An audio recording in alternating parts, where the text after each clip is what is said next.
CM Jagan అరాచక పాలనను పారదోలి తెలుగుదేశం అధినేత చంద్రబాబును ముఖ్యమంత్రిని చేసేందుకు రాష్ట్ర ప్రజలంతా సిద్ధంగా ఉన్నారని పల్నాడు జిల్లా వినుకొండ నియోజకవర్గ కూటమి అభ్యర్థి జీవి ఆంజనేయులు తెలిపారు. 2024 సార్వత్రిక ఎన్నికల్లో 4వ సారి బరిలో నిలిచిన జీవి ఆంజనేయులు సర్వేలన్నీ ఎన్డీఏ కూటమిదే అధికారమని స్పష్టం చేస్తున్నాయన్నారు. సాగు తాగునీరు అందించకుండా వినుకొండ నియోజకవర్గానికి సీఎం జగన్ తీరని అన్యాయం చేశారని ధ్వజమెత్తారు. కోట్ల రూపాయల అవినీతి సొమ్ముతో అక్రమ మార్గంలో ఎన్నికల్లో గెలిచేందుకు చూస్తున్న బొల్లా బ్రహ్మనాయుడికి ఎన్నికల్లో ఘోర ఓటమి తప్పదంటున్న జీవి ఆంజనేయులతో మా ప్రతినిధి ముఖాముఖి. జిల్లా వినుకొండ నియోజకవర్గ కూటమి అభ్యర్థిగా జీవి ఆంజనేయులు 4వ సారి నామినేషన్ దాఖలు చేశారు. ఇప్పటికే 2 సార్లు ఎమ్మెల్యేగా సేవలు అందించిన జీవి ఆంజనేయులు 3వసారి విజయం సాధించబోతున్నారా, వినుకొండ నియోజకవర్గంలో తెలుగుదేశం జెండా ఎగరబోతుందా అనే ప్రశ్నలకు సమాధానం ఆయన మాటల్లోనే ఉందాం. సార్ చెప్పండి, వరుసగా 2 సార్లు 2009, 2014, 20,000 పైకి ఓటుతో గెలిచారు. ఇప్పుడు ఈ ఎన్నికల్లో మీ విజయ అవకాశాలు ఎలా ఉండబోతున్నాయి? జిల్లాలో టాప్ మెజార్టీతో 2 సార్లు గెలిపించారు. 2 సార్లు కూడా ఈసారి 3వసారి ముచ్చటగా 3వసారి కూడా జిల్లాలో టాప్ మెజార్టీతోటి వినుకొండలో బీజేపీ, జనసేన, తెలుగుదేశం ఎన్డీఏ అభ్యర్థిగా నన్ను అందరూ కూడా గెలిపించడానికి చాలా సిద్ధంగా ఉన్నారు. 30 నుండి 40,000 మెజార్టీతోటి, భారీ మెజార్టీతోటి గెలిపించడం ఖాయం.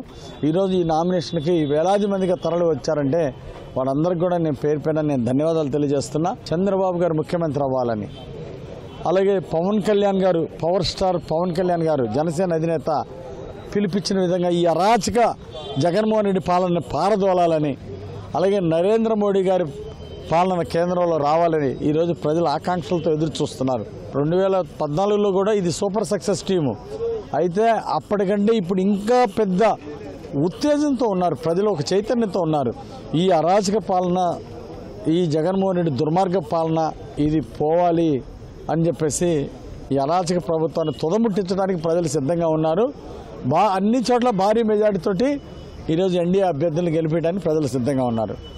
అలాగే గతంలో ఇచ్చినటువంటి హామీలు, జగన్మోహన్ రెడ్డి గారు ముఖ్యమంత్రిగా ఉన్న హామీలే వినుకొండలో 4 హామీలు ఇస్తే ఒక్క హామీని నిలబెట్టుకోలేకపోయారు. వరకపూడిసెల ప్రాజెక్టు అన్నారు, శంకుస్థాపన చేసిన 150 రోజులు కూడా ₹1 నిధులు ఇవ్వనటువంటి ముఖ్యమంత్రిగా చరిత్రకి ఎక్కాడు, ఫెయిల్యూర్ ముఖ్యమంత్రిగా జగన్మోహన్ రెడ్డి గారు. అలాగే బొల్లాపల్లికి చెరువుకు నీళ్లు నింపుతామని 10 కోట్లు సంవత్సరం క్రితం ప్రకటించి, మా వినుకొండ గడ్డ మీద ప్రకటించి 10 కోట్లు ఇస్తానని 10 రూపాయలు కూడా ఇవ్వనటువంటి ముఖ్యమంత్రిగా చరిత్రకి ఎక్కాడు జగన్మోహన్ రెడ్డి గారు. అలాగే మద్యపాన నిషేధం చేస్తానని నిషేధం చేయకపోగా మా వినుకొండ ప్రాంతంలో 3,000 బెల్ట్ షాపులు, ఊరికి 10 బెల్ట్ షాపులు, రాష్ట్రంలో 4 లక్షల నుండి 5 లక్షలు బెల్ట్ షాపులు పెట్టి మద్యాన్ని అమ్మి నాసి రకం మద్యాలతో సుమారు 35 నుండి 40 లక్షల మంది ప్రజల ఆరోగ్యం నాశనం చేసినటువంటి దుర్మార్గుడు జగన్మోహన్ రెడ్డి. మిమ్మల్ని ఓడించడానికి ఎంత డబ్బైనా ఖర్చు పెడదాం, ఓటర్లకు ఎంతైనా ఇద్దామని చెప్పి ప్రత్యర్థి ప్రయత్నాలు చేస్తున్నారు, ఆరోపణలు వెలువెత్తుతారు. దీని మీద స్పందన? ఇక్కడ ఉన్న బొల్లా బ్రహ్మనాయుడు అవినీతి సొమ్ములు పిచ్చిగా ఉన్నాయి.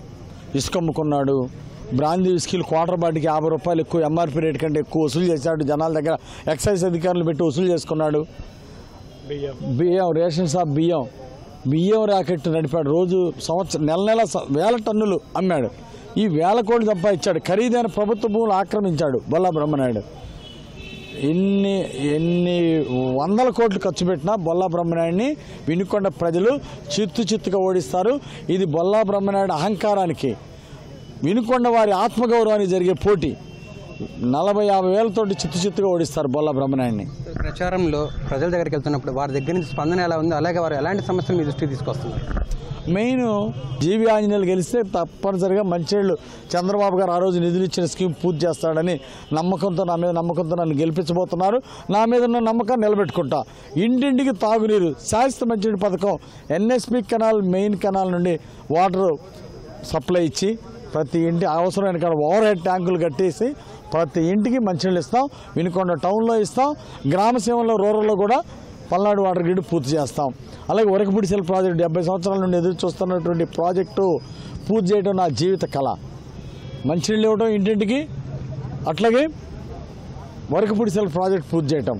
చంద్రబాబు గారి సహకారంతో గోదావరి నది నీళ్లు తీసుకొచ్చి నకరికల దగ్గర సాగర్ కుడికాల నీళ్లుగా తీసుకొస్తే 2 పంటలు పండించుకునే అదృష్టం మా ప్రాంతానికి, రాయలసీమ దాకా రాష్ట్రం సస్యశ్యామలం అవుతుంది. ఈరోజు బొల్ల మాటలని డొల్ల మాటలని ప్రజలు తెలుసుకున్నారు. ఒక్క అవకాశం ఉంటే ఆ రోజు గెలిపించారు. ఈరోజు ప్రజలకు మాట తప్పి మడం తిప్పినటువంటి ఇలాంటి అవినీతి ఎమ్మెల్యేలని, అరాచక ఎమ్మెల్యేలని, బూతుల ఎమ్మెల్యేని చిత్తుగా ఓడించడానికి ప్రజలు సిద్ధంగా ఉన్నారు. ఖచ్చితంగా జిల్లాలోనే మరోసారి టాప్ మెజార్టీతో ప్రజలు గెలిపిస్తారు. తెలుగుదేశం హయాంలో చేపట్టిన అభివృద్ధిని వైకాపా ప్రభుత్వం పూర్తిగా నిలిపివేసిందని, తెలుగుదేశం ప్రభుత్వం అధికారం రాగానే తిరిగి అభివృద్ధి పనులు చేపడతామని, అలాగే వినుకొండ నియోజకవర్గంలోని తాగునీటి సమస్యని ఖచ్చితంగా పరిష్కారం చూపి నియోజకవర్గాన్ని అన్ని విధాలు అభివృద్ధి చేస్తామని చెప్పి కూడా ఆయన అంటున్నారు. కెమెరామెన్ కేశవతో వీరాంజనేయులు, ఈటీవీ న్యూస్, పల్నాడు జిల్లా.